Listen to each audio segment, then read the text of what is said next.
Tonight, a new twist on President Trump's trade war as he sets sights on a tech giant.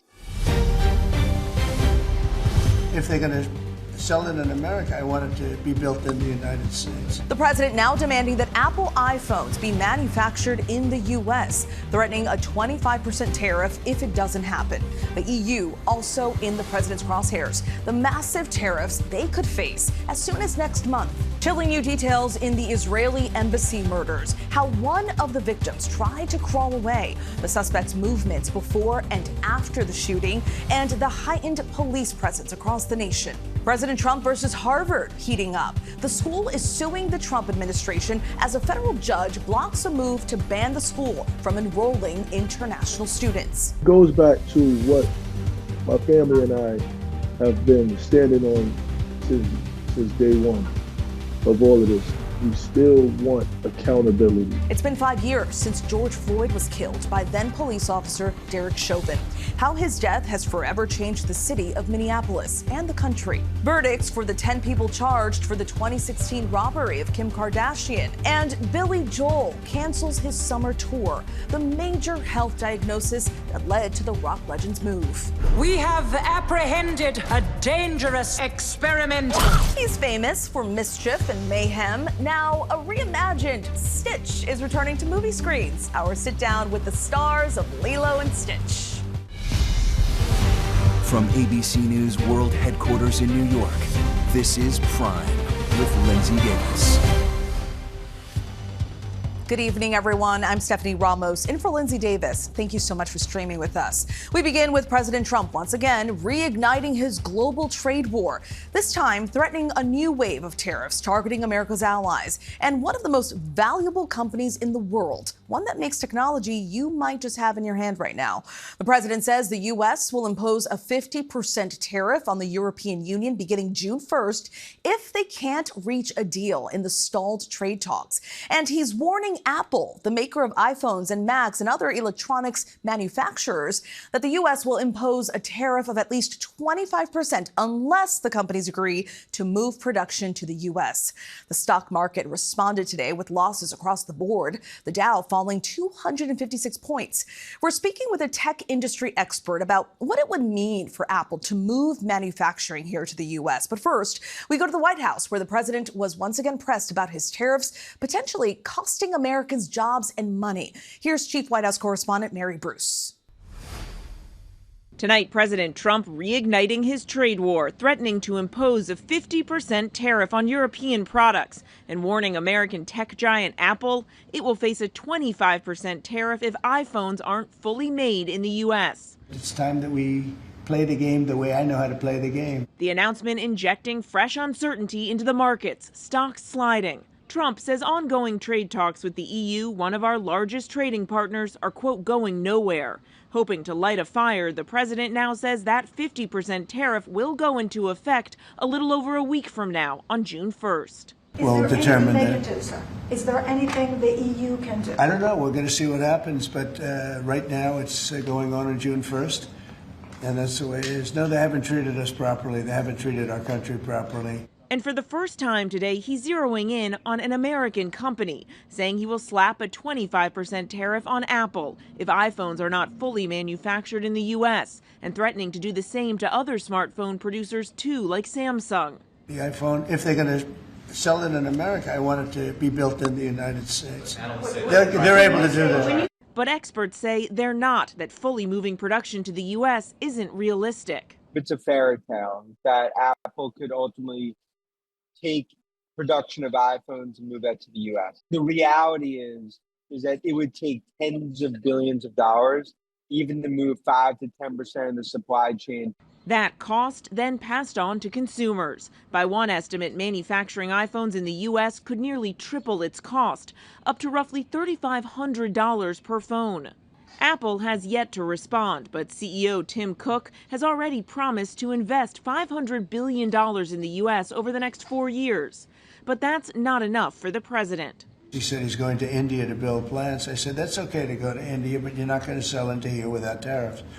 And that's the way it is. As Americans brace for potential price hikes, tonight Trump is facing questions about whether he's profiting off the presidency after his exclusive dinner last night for top investors in his cryptocurrency venture. Critics condemning it as a brazen example of pay for play. More than 200 crypto traders, including many from overseas, spending more than $140 million collectively to gain access to the dinner. We pressed the White House about the ethical concerns. The Trump family is making money off of this. So can you just explain, how is this not the president using the office to enrich himself? All of the president's assets are in a blind trust, which is managed by his children. And I would argue one of the many reasons that the American people reelected this president back to this office is because he was a very successful businessman before giving it up to publicly serve our country. And Mary Bruce joins us now. Mary, late today we got news about the U.S. Steel-Nippon merger. What's the latest there? Yeah, Stephanie, tonight the president is clearing this merger between U.S. Steel and the Japanese steelmaker Nippon. He says that this partnership will create at least 70,000 jobs and add $14 billion to the U.S. economy. He also says the headquarters will remain in Pittsburgh, but the details of the deal tonight, Stephanie, are still unclear. All right, something else to look out for. Mary Bruce for us here at the White House. Thank you, Mary. Thank you.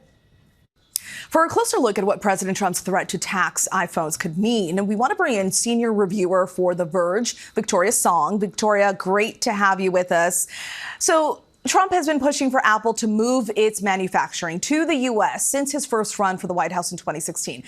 Is the company likely to change anything now, even with the threat of a 25% tariff? Absolutely not.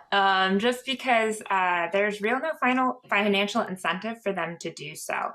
Even with a 25% tariff on the iPhone in particular, it's still more cost effective for them to produce overseas. Now, are they making some changes to their supply chain? Yeah, it does sound like they are exploring options in India and in Southeast Asia like Vietnam.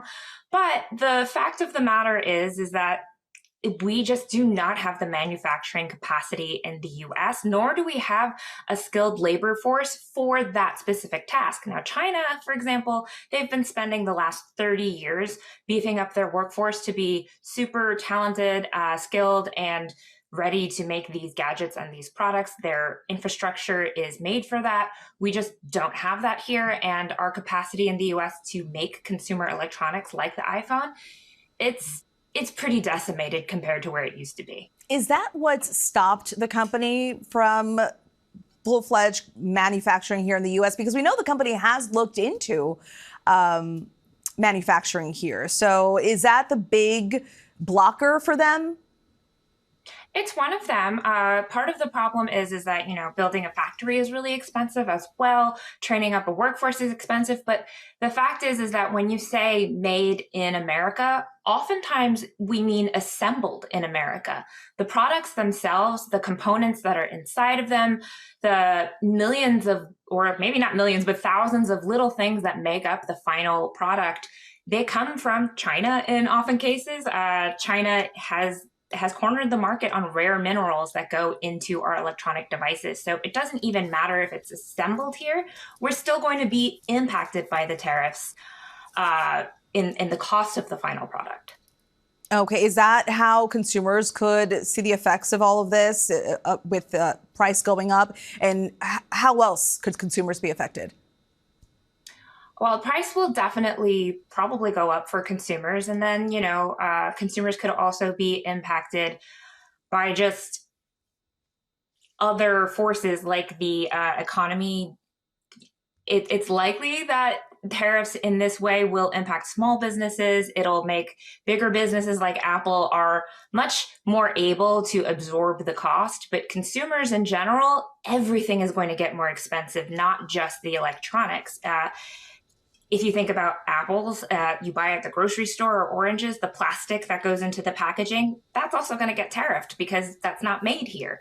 So for consumers, really, it's going to be whether they can afford certain things, whether companies that make their favorite products are going to be able to continue making them, especially if they're from indie brands. And then if we're thinking about big players like Apple, the prices are just you can expect the prices to go up. In a world where so many of us have Apple products, we will see how this all plays out. Victoria's Song for us this evening, senior reviewer at The Verge. Thank you so much for your time. Yeah, thanks for having me. A nearly 9-year ordeal has come to an end for Kim Kardashian. The 10 people charged in the shocking 2016 armed robbery of the reality TV star and businesswoman were handed their fates in a courtroom today. Ines de la Cuetara has the details from Paris. Ines? Hey, Stephanie. Yeah, so we did get a sentencing in the trial of the 10 people accused of robbing Kim Kardashian back in 2016. There were 10 people on trial, 9 men and 1 woman. 8 of those people were found to be guilty, 2 were acquitted. Of the 8 found guilty, the longest sentence was an 8-year prison sentence for the ringleader of the group. There were also 3 7-year sentences and 1 4-year sentence for the only woman in this case. However, because so many of the defendants had served time in pretrial detention, they will not be returning to prison. None of them will be returning to prison, and they will actually be walking free this evening. So a remarkable turn of events there. The judge commented on that. He said he recognized that the sentencing was relatively lenient. He says he took into consideration the fact that it's been 10 years since the robbery happened. He also took into consideration the defendants' age. Many of them were in their 60s and 70s, and one of them has Parkinson's disease, another has cancer, one of them is nearly deaf, and so the judge said he felt ethically he couldn't sentence them to any more time in prison. We did get a statement from Kim Kardashian. She wasn't here in Paris today, but she did issue a statement saying she is essentially pleased,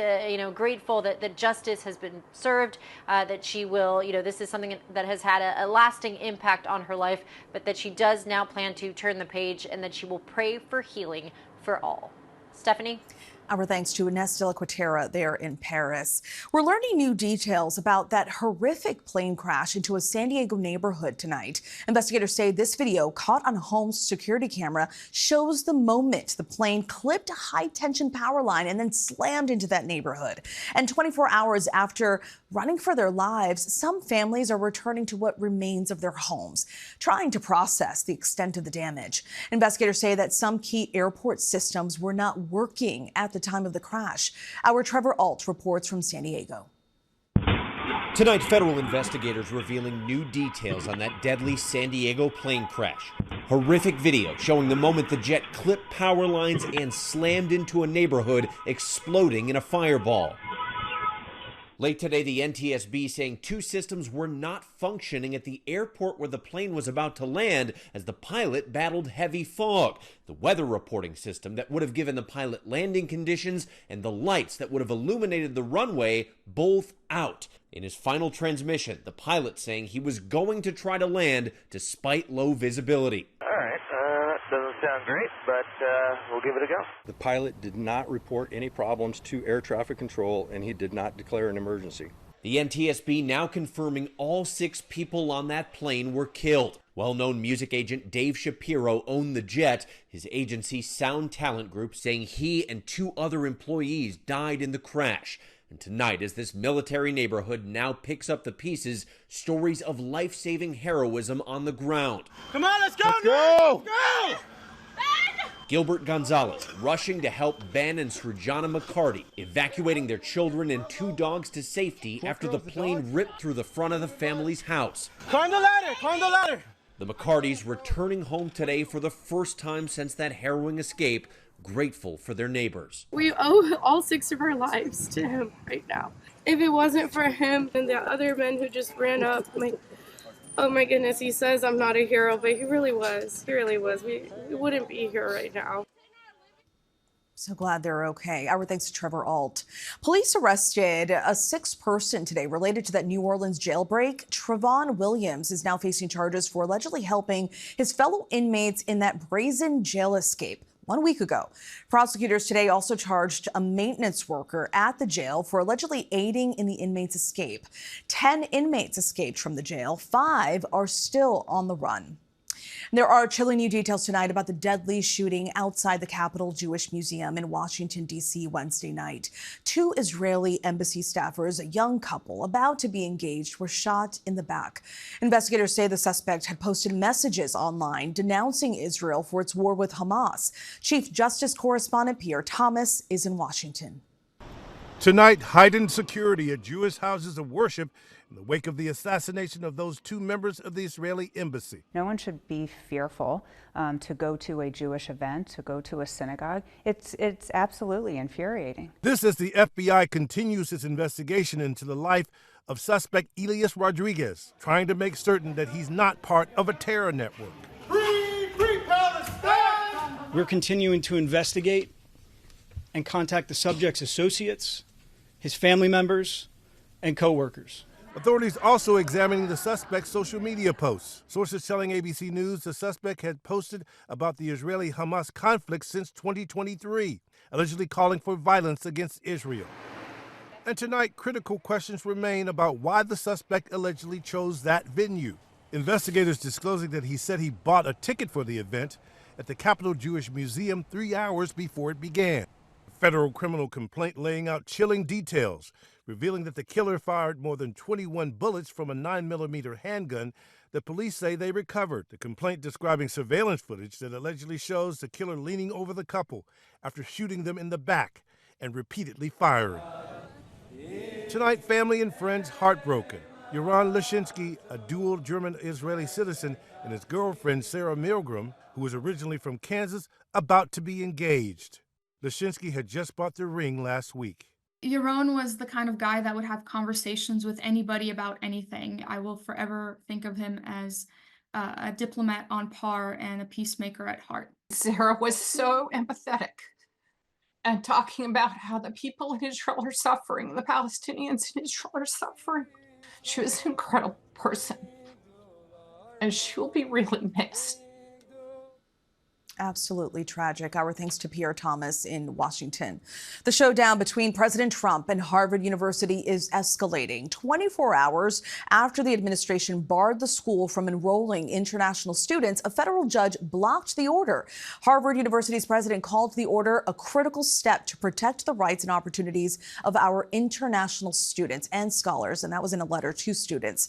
President Trump warned that other schools may face similar punishment. Here's senior White House correspondent Selena Wang. Tonight, the escalating battle between Harvard University and the Trump administration. Harvard's going to have to change its ways. And so are some others. Today, a federal judge temporarily blocking President Trump's move to ban Harvard from enrolling international students, writing, the university showed it would cause immediate and irreparable injury. The Department of Homeland Security had ordered that existing foreign students at Harvard must transfer or lose their legal status, stating it is a privilege, not a right, for universities to enroll foreign students. Harvard suing the Trump administration, the university's president stating, "We condemn this unlawful and unwarranted action." Harvard's former president warning the move will deter the best and brightest from studying in the United States. We attract extraordinarily talented people, and we are giving that up because of our own choices. And for now, the future of Harvard's nearly 7,000 international students, about a quarter of the total student body, hangs in the balance. Still very much in shock, lots of uncertainties right now. We're being used as poker chips in a battle between Trump and Harvard. It is so cruel. Our thanks to Selena Wang for that report. Joining us with some perspective on what the Harvard community is feeling in the wake of today's federal ruling that blocks the Trump administration from barring international students is Harvard history professor Maya Jasanoff. Professor, thank you so much for your time and for joining us. DHS Secretary Kristi Noem said Thursday that Harvard brought this on itself by allowing anti-Semitism and the Chinese Communist Party specifically to, quote, infiltrate and influence campus life. How do you respond to that accusation? It's a joke. It just bears absolutely no correlation to the reality of what happens at Harvard. Anti-Semitism is a real problem worldwide, and there have been reported instances of it on the Harvard campus, as indeed across the country. But let's not kid ourselves about the way in which that is being used as a pretext for a much bigger assault on higher education and, frankly, the pillars of liberal society. And you're a professor in Harvard's Department of History. How would scholarships be affected in your department and more broadly if the government were to prevail?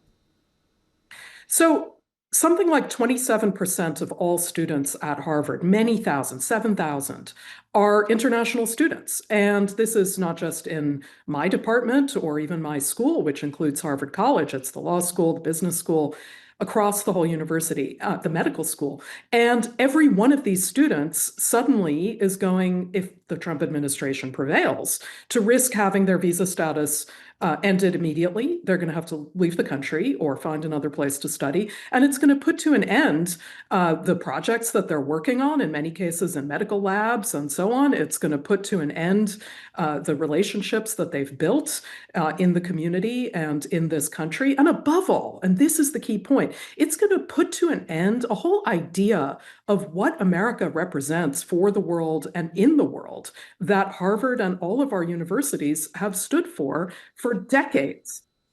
So, Professor, the government has accused Harvard of, quote, promoting pro-Hamas sympathies and employing what it calls racist DEI inclusion policies. You've been at Harvard for almost 20 years. Have you seen evidence of either? I haven't seen this at all. I should say I myself am partly of Jewish descent. And like many of my Jewish colleagues, I have flourished at Harvard. I was indeed an undergraduate there at a time when a high percentage of my classmates were Jewish. Harvard has become an increasingly inclusive institution over the decades. And again, it is a pretext in a much bigger attack on free expression, academic freedom, and the pursuit of inquiry and truth. And here's something else the government is requesting that we want to get your take on. The government has demanded Harvard provide student backgrounds and all audio and video evidence of alleged criminal activity on campus, ostensibly committed when students have protested the war in Gaza. What do you believe are the government's motives in making such a request? So there are statutory and regulatory conditions that come with the ability to host international students. But what the government is asking for goes way beyond anything that is laid out in the law. And indeed, this has already been recognized in the courts today with a temporary restraining order placed on the Trump administration's actions. I think what they're trying to do is a type of bullying or brinksmanship, if you will, where they are going way beyond the parameters of what the law allows in an effort to, try to shut down fundamental operations of our campus. Yeah, and the university has said this is a blatant violation of the law and free speech rights. We will continue to follow this. Harvard history professor Maya Jasanoff, thank you so much for your time this evening. Thank you for having me. A stunning announcement from singer Billy Joel, who revealed he's suffering from a brain disorder, forcing him to cancel his ongoing tour. We're now learning more about that diagnosis. Tonight, a major health scare for legendary rocker Billy Joel, forcing him to cancel his entire tour. Joel, who was set to kick off a 17-show summer tour starting in Pittsburgh in July, revealing he's been diagnosed with normal pressure hydrocephalus, a rare brain disorder where excess spinal fluid connects deep inside the brain, causing problems with cognitive function like thinking, reasoning, and even walking. Generally, this is a condition of older people. Between 70 and 79, it's felt to affect about 0.2% of the population, so very rare. The five-time Grammy winner who holds the records for most shows and most consecutive shows at New York's Madison Square Garden announced a 4-month break from touring back in February after he lost his balance and fell during this show in Connecticut. Writing at the time, while I regret postponing any shows, my health must come first. For more on Billy Joel's condition, we bring in Dr. Leah Kroll, neurologist from Maimonides Health. Thank you so much, doctor, for joining us. So what more can you tell us about what normal pressure hydrocephalus does to the body? So essentially, normal pressure hydrocephalus is a buildup of fluid in the brain. We have these cavities in the central part of our brain that hold cerebrospinal fluid. And when too much fluid is in those cavities, they can sort of bulge out and compress the surrounding brain tissue. And that's what produces those neurologic symptoms for these patients. The cardinal symptom being difficulties with walking, but patients can also have urinary incontinence and memory problems as well. What are the biggest symptoms to watch out for? The number one biggest is walking difficulties, and that can manifest in so different ways. So that could be falls, tripping, stiffness in the gait, difficulty picking your feet up literally off the ground. There's really no exact definition in terms of what someone has to look like to have NPH, and that's part of what makes it a tricky diagnosis. It can look like so many different neurologic disorders. Are there any other factors that would, or are there any factors that would make someone more at risk for NPH? Most of the time when someone has NPH, we call it idiopathic, meaning we don't know why it happened. There are some conditions that do have as a secondary consequence NPH. So certain brain surgeries, brain tumors, bleeding in the brain, traumatic brain injuries, strokes, these are all things that may produce NPH, but otherwise there's no real risk factors aside from age. And we know that this condition is treatable and reversible, right? That's fantastic news. What does treatment and recovery look like? It is treatable and reversible. The earlier you get diagnosed and start treatment, the better your outcomes are going to be. So some people have 100% return to normal. Other people may not do quite as well. It really depends, and it varies by individual. But essentially, treatment involves the surgeon placing a shunt in the brain that drains fluid from the head down into the abdomen, relieves that pressure, and allows someone to improve their walking with physical therapy. I see. And one last question for you, doctor, before you go. And this is a question I'm sure many Billy Joel fans have. Is there any sense of how long Billy will need to recover before he can start performing again? It's so hard to say. Certainly, we all love Billy Joel and want to see him back as soon as possible. But everyone is different. Some people can bounce right back. Other people, it'll take a longer time. I always tell people that the brain consumes the more energy than any other part of the body. And when it's dealing with an illness, that really knocks you out. It gives you a lot of fatigue, a lot of symptoms you've got to deal with, a lot of disruptions to your daily life. So it could be some time. Yeah, and I do want to add that Billy Joel has said he's thankful for the care that he's getting, and he is looking forward to getting on the stage again very, very soon. And we are also looking forward to that. Dr. Leah Kroll, thank you so much for your time. Appreciate it. Thank you.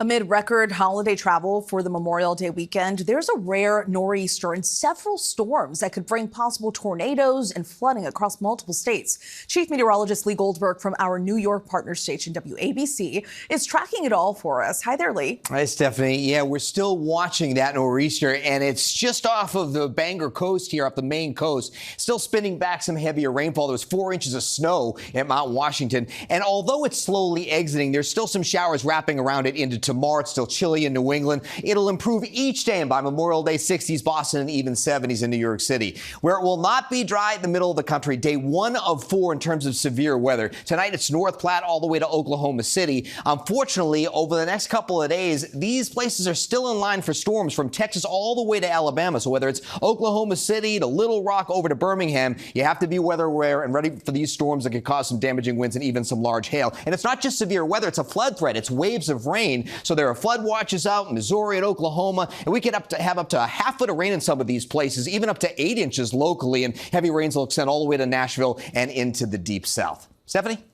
So much to look out for. Lee, thank you so much. Ukraine and Russia took the first steps in what will be the largest prisoner exchange since the start of the war. The two sides swapped hundreds of prisoners today. There were emotional scenes of joy in Ukraine as POWs were reunited with their loved ones. This is the first wave of up to 1,000 Ukrainians and 1,000 Russians expected to be swapped over the weekend. The exchange was agreed to during last week's peace talks in Turkey. But tonight, Russia launched more attacks on Ukraine, and the Kremlin is saying there are no plans for another face-to-face meeting with Ukraine. Boeing has reached an agreement in principle with the DOJ to avoid prosecution in the case over 2 deadly 737 MAX crashes. The agreement still must be approved by a judge in the Northern District of Texas. Lawyers representing the families of the crash victims say they hope to convince the judge to reject it. The 2 crashes are from 2018 and 2019 and took place in Indonesia and Ethiopia, respectively. Combined, the crashes claimed more than 300 lives. Coming up, beware of the water this holiday weekend. The beach sightings happening earlier than usual this season. And 5 years after the death of George Floyd, there's a new conflict over the future of the intersection where he was killed. And some say while things did change, much is now back to the way it was. I think it's worse for the African American. It's keeping us in a state of trauma that we can't get out of. Just remind us of what happened to George Floyd and don't give us no air.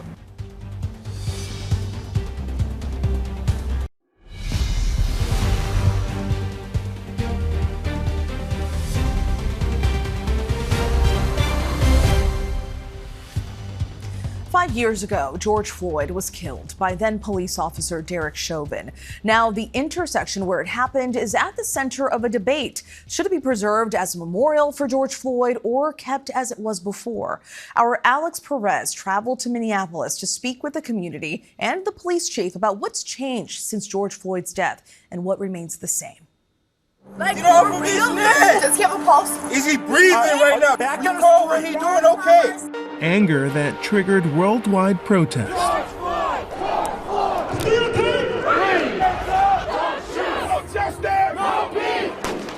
Fury that led to looting and destruction. Emotional outrage that brought communities together. And devastated George Floyd's family. Come on, dog. We were with Terrence Floyd when he first visited the site where his brother was killed. To be there and to actually stand on the spot, and I could just feel the fear. I could feel the sadness. I could even feel the anger that my brother felt. That's what overtook me, and that's why I collapsed. He believes while much has changed in the last 5 years, a lot remains the same. We were just in Minneapolis, looking back at all the violence that happened in that city and in other parts of the country. How do you feel about that now, 5 years later? It goes back to what my family and I have been standing on since day one of all of this. We still want accountability. 5 years after George Floyd gasped for air, and with former officer Derek Chauvin sentenced to more than 2 decades for his murder, the debate on Floyd's legacy rages on, even here at the intersection where it all happened, now a memorial to Floyd. Some argue this area should be considered sacred ground, limited to pedestrians only. But the mayor and many others here argue the best way to honor Floyd is to keep traffic moving, which they say would help develop businesses here. I done been through a lot, man. Patrick Rode lives in the only home on this block. Pay attention to the people that are in those situations that have to stay here. Because y'all get to go home. You don't have to stay out here every day. I'm not trying to make no money off this man's name like that, being that he died by the hands of police. Minneapolis City Council vetoed a measure by the mayor that would have developed the area for mixed use, the council instead wanting to study turning it into a pedestrian plaza. Many of the businesses destroyed by violent protests 5 years ago have been painstakingly rebuilt. Among them, G&L Furniture, owned by Abe Dimage. You couldn't leave it destroyed the way it was. You had to see this place rebuilt. Exactly, because you want to give a hope to your neighbor. You want to give a hope to your community. If I turn around and moved away, then everybody will do the same thing. So we are the first one to come back and reopen it. And that gives hope to the people. And not far from Abe's store, the Minneapolis 3rd Precinct Police Station, also destroyed in those early days of protests as backlash towards law enforcement boiled over. This is how it still looks now. I remember talking to some of the residents there, and an elderly woman who lives there told me that whole summer she used to come out of the house in the morning with a broom and a dustpan to just sweep up shell casings. Minneapolis Police Chief Brian O'Hara says besides that building, the department lost nearly half of its 900 officers following Floyd's murder as a national movement to defund the police grew, creating a push to decrease law enforcement budgets and reallocate the money to other services. The department, he says, continues to work on bettering its relationship and perception with the public. We remember those protests across the country calling for the, quote, defund the police. What do you think that meant? And 5 years later, did that happen? I don't think a lot of people's perspectives have changed. You had people on one extreme, calling to abolish the police. You had a lot of other people saying defund the police. What I think was underneath that idea in general was people basically saying we need to make investments in other things. And the United States did, for a time. The sweeping reckoning on racism pushed corporate America to improve relationships with communities of color, introducing diversity and equity programs, investing hundreds of millions of dollars. According to a 2023 Pew Research study, among those whose workplace offers a DEI policy, some 72% say each measure has had a somewhat or very positive impact where they work. But 5 years later, many of those programs are now being dismantled. In February, President Trump began issuing a series of executive orders targeting DEI programs. I've ended all of the so-called diversity, equity, and inclusion programs across the entire federal government and the private sector, and notified every single government DEI officer that their job has been deleted. They're gone. They're fired. You're fired. Get out. Minneapolis activist Al Flowers believes the abolition of those programs will make it harder for African Americans to advance economically. In the last 5 years, especially right after, we saw a lot of companies move with diversity and equity plans, DEI plans. Now we're seeing a lot of those programs being dismantled. When you read and see about that, what are your thoughts? I think it's worse for the African American. It's keeping us in a state of trauma that we can't get out of. Just remind us of what happened to George Floyd and don't give us no air. But Floyd's brother Terrence refuses to let go of hope. I want to see us go forward, move forward. You're not going backwards. No going back. A hope shared by many who spent the last 5 years calling for change. Everyone hoping for a way forward. Our thanks to Alex Perez for that update. Coming up, a once popular arts and crafts store will soon be gone. How long you have to visit a Joann's Fabrics near you. And people are getting out for the holiday weekend. How more than 40 million Americans are traveling by the numbers. Many Americans may be feeling a bit pessimistic about the economy, but that doesn't seem to be slowing them down. A record number are expected to hit the road to celebrate the unofficial start of the summer season this weekend. More than 45 million people are expected to travel at least 50 miles from home this Memorial Day holiday, and that's according to AAA's forecast. That's 1.4 million more travelers than last year. That's a new record. 87% of Memorial Day travelers are taking road trips. That's 39.4 million people on the roads this holiday. With 1 million more travelers than last year, Memorial Day road trippers are expected to break a 20-year-old record. 3.61 million people are expected to take to the skies this long weekend. That's a 2% increase over last year. And as travelers look ahead to summer, average flight prices to top destinations are down 7% from last year. That's according to Kayak. The biggest price drops are long-haul flights to places like Sydney, which is down 23%, and Hong Kong with a 16% drop. Wherever your Memorial Day weekend plans take you, we hope you have an enjoyable and really safe holiday. Coming up, the long wait is over. Lilo and Stitch are back in theaters this weekend. We're talking with two of the new movie stars about the live-action take on the adorable alien and why Ohana once again rules the day. But first, how a cruise ship in the South Pacific came to the rescue for a small boat in distress. That's coming up.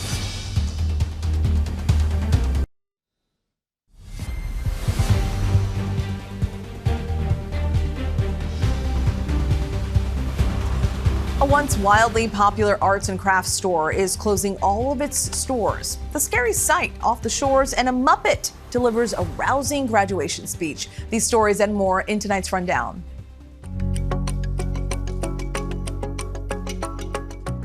In New York's swanky Soho neighborhood, a 37-year-old crypto entrepreneur is being questioned for allegedly torturing a man in his $35,000 a month brownstone rental. The alleged 28-year-old victim told police he arrived in New York from Italy and went to the suspect's home. He claims that's when his passport was taken and he was tortured for more than 2 weeks before finally escaping and running to a traffic cop for help. The alleged victim is now in the hospital. A witness saw the suspect taken into custody. He didn't look concerned. Police say they found Polaroid pictures of the victim being tied up and tortured, as well as a gun. Charges are now pending, with at least one butler being questioned. For all those handy with a sewing machine, glue gun, or knitting needles, if you want to visit your local Joann Fabric and Craft store, now's the time. The remaining 440-plus stores will close by month's end. Back in April, the company announced it was going bankrupt after an 82-year run. Shark sightings are starting earlier than usual. This year, just as millions of people head to the beach for the unofficial start of summer, great whites were spotted off Montauk. And while that may be unsettling to hear, new tracking technology is giving scientists their clearest picture yet of how and why sharks are moving closer to shore. Here they are attaching cameras to their backs to monitor interactions with fishermen. Experts insist encounters with sharks are still rare. Nike is preparing to raise prices on consumers for a wide range of things, including footwear, apparel for adults, and equipment as soon as this week. Prices, according to reports, could go up between $2 and $10 an item. In a statement, Nike didn't directly blame President Trump's tariffs, but almost all of Nike's products are made in Asia. A Carnival cruise ship has rescued 4 people and their dogs in the South Pacific. The Carnival Splendor was on an 8-day cruise sailing in the South Pacific when the Maritime Rescue Coordination Center notified the ship of a catamaran putting out a distress call. The Carnival Splendor headed that way and 5 hours later got to 4 people and 3 dogs stranded on a disabled catamaran. Everyone is okay.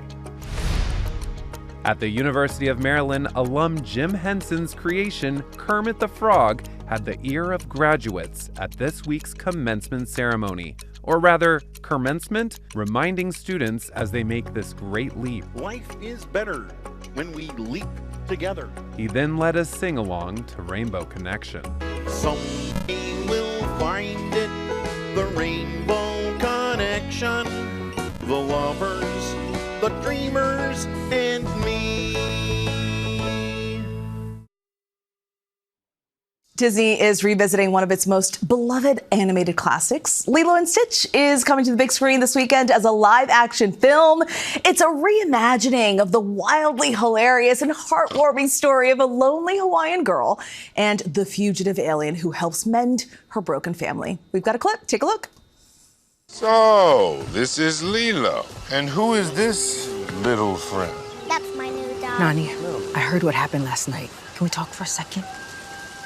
Yeah, sure. His name is Stitch. Oh, Stitch. Yay! Joining us now in the studio are 2 stars from the film, Courtney B. Vance, who plays CIA agent Cobra Bubbles, and Sydney Elizabeth Agudong, who portrays Lilo's older sister, Nani. It is great to have you both here in studio. So wonderful to meet you. Very pretty. Very pretty. Isn't it nice? Welcome. And I love the names. I love the character names, Cobra Bubbles. The best name. Yeah, where's it in at? film. On the knuckles Clever. right now. Oh, it's fine. I did have one. Very creative.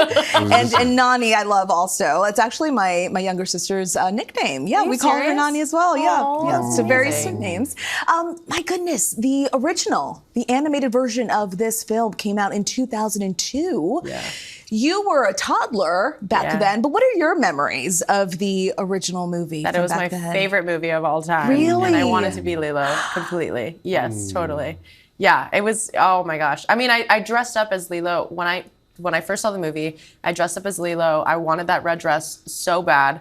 And then I ended up doing a county fair and I walked on stage with her. And then I don't think I took the dress off for like a week. Oh my goodness. And now you're in the film. How does that feel? I didn't know that. That's all these years Seriously. later. It's surreal. I mean, I feel like I'm still processing everything and I've kind of released that sort of pressure, but I feel like I'm glad to be here. I mean, it's kind of insane. This is truly a dream come true. perfection. Yeah. Oh, I'm from Hawaii. It's just, You Courtney. were destined to Yes. play that role. And Courtney, so you portray Cobra Bubbles, CIA Greatest name in agent. film. It Yes, really Cobra is. Bubbles. It really is. But Cobra Bubbles goes undercover as a social worker assigned to Lilo and Nani. The worst social worker The ever. worst social worker. It was very bad. What Very was bad that as a social like? worker. Very bad. You're playing a double role, basically. Yes, I'm playing the role. But you know, but I was still trying to be the hard line. You know, just surveying these people. But it happened when you all were singing the song Aloha Oya. Aloha Oya, and with in the hammock. Yeah. And I'm listening. Oh, I like that scene. Right? Yeah. I'm listening, and it's just I think that's a moment where I go, okay, all right, you guys, all right, you got me. What do you need me to do? You know, so he's the arc that he goes on was so endearing to me. You know, because that's what happens in family. That's what you have to be able to roll with it. And if you have children, you know, okay, all right, or you know, so it's that journey that I think all of the characters had to get to. Kind of creating your own family, which is a big deal in Hawaii. Absolutely. There's that saying, ohana means family. So if both of you just had to sum it up, what does this film say about family? What it means to belong? Lilo means lost. And Stitch is like kind of stitching everything together. And you would not think that someone who is an alien would be able to fit into a family like that. And it kind of shows that you don't have to be blood, you don't have to be related. And we also brought in new characters that weren't there in the beginning that I think gave a lot more nuance to the traditional Hawaiian family. And that's, again, like the family that's not blood, it's the family you create. And it's called Hanai. And I think that's a huge thing. It's so, Disney didn't have to do all of that. Not at all. They could have done the Typical traditional remake, exactly. But they reimagined it. They did, and they did it with love. Yes. Which is what the film, to me, is about. I think to all of us is about. Yeah. It's about the transformational power of love, and even from outer space, you know, that even It transcends. Yeah, I totally agree. Sydney, Courtney, thank you so much Thank you. for being here. Really appreciate your time. Nicely the done. live action Lilo and Stitch movie is now in theaters. Make sure you watch it. That is our show for this hour. I'm Stephanie Ramos. Stay tuned to ABC News Live for more context and analysis of the day's top stories. Thank you so much for streaming with us.